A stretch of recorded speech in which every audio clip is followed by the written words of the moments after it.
बिस्मिल्लाहिर्रहमानिर्रहीम। अस्सलाम वालेकुम व्यूवर्स। आज मैंने जिस रेसिपी का इंतखाब किया है वो एकदम यूनिक और न्यू स्टाइल रेसिपी है।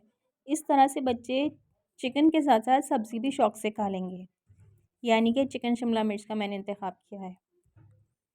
बहुत यूनिक रेसिपी है, वीडियो आखिर तक ज़रूर देखिएगा। आइए रेसिपी स्टार्ट करते हैं। सबसे पहले हाफ़ कप ऑयल एक कढ़ाई में ऐड करेंगे, उसमें 2 बड़े प्याज चॉप करके डालेंगे। प्याज को ब्राउन बिल्कुल भी नहीं करना है, इनको सिर्फ सौते करना है। 2 या 3 मिनट के अंदर अंदर प्याज लाइट गोल्डन हो जाएगी तो हम इसमें हाफ़ केजी चिकन शामिल कर देंगे। अब इसको इतना भूनना है कि चिकन अपना कलर चेंज कर ले और पानी खुश्क हो जाए। इसमें 1 चम्मच मिर्च का डाला और आधे से थोड़ा कम हल्दी का डाल के इसको भूनेंगे। इस तरह से मसाले का कलर अच्छा आता है।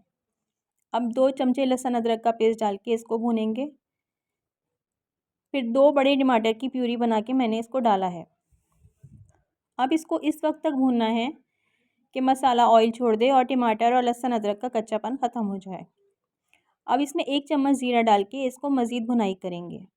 चिकन जल्दी गल जाती है, इस वजह से ये भूनते भूनते ही हाफ़ डन तो हो ही जाएगी। अब इसमें हस्बे ज़ायक़ा नमक डाल के हाफ़ कप के करीब दही डालें। ये सारा मरहला भुनाई का मरहला है, इसको अच्छी तरह से भूनेंगे। अब दही वाले प्याले में आधा कप पानी लेकर इसमें ऐड कर देंगे और इसको तकरीबन 10 या 15 मिनट तक मज़ीद पका लेंगे ढक के। देखिए चिकन गल चुकी है। मुझे इतनी ही ग्रेवी चाहिए, इससे ज़्यादा ग्रेवी अगर आपको चाहिए तो आप पानी की मिक़दार बढ़ा सकते हैं। अब मैं इसमें 1 कप के करीब शिमला मिर्च के क्यूब्स डालूँगी। शिमला मिर्च को डाल के ज़्यादा नहीं पकाना, वरना इसका क्रंचीनेस, इसका कलर और इसकी खुशबू सब ख़त्म हो जाएगी। अब इसको ढक्कन ढक के तकरीबन 10 मिनट में हल्की आंच पर पकाऊंगी। 1 लाल मिर्च डाल दी है।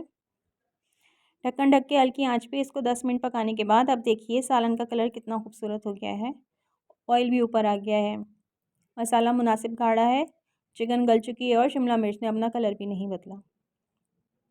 सहरी के लिए ये रेसिपी बेहतरीन रहेगी। अपकमिंग रमज़ान की अभी से तैयारी शुरू कर दें। रेसिपी अच्छी लग रही हो तो फ़ीडबैक ज़रूर दीजिएगा। इस स्टेज पे अगर वीडियो पसंद आ रही है तो लाइक, शेयर और सब्सक्राइब ज़रूर करें। अब मुझे आपकी फ़ीडबैक का इंतज़ार रहेगा। अल्लाह हाफ़िज़।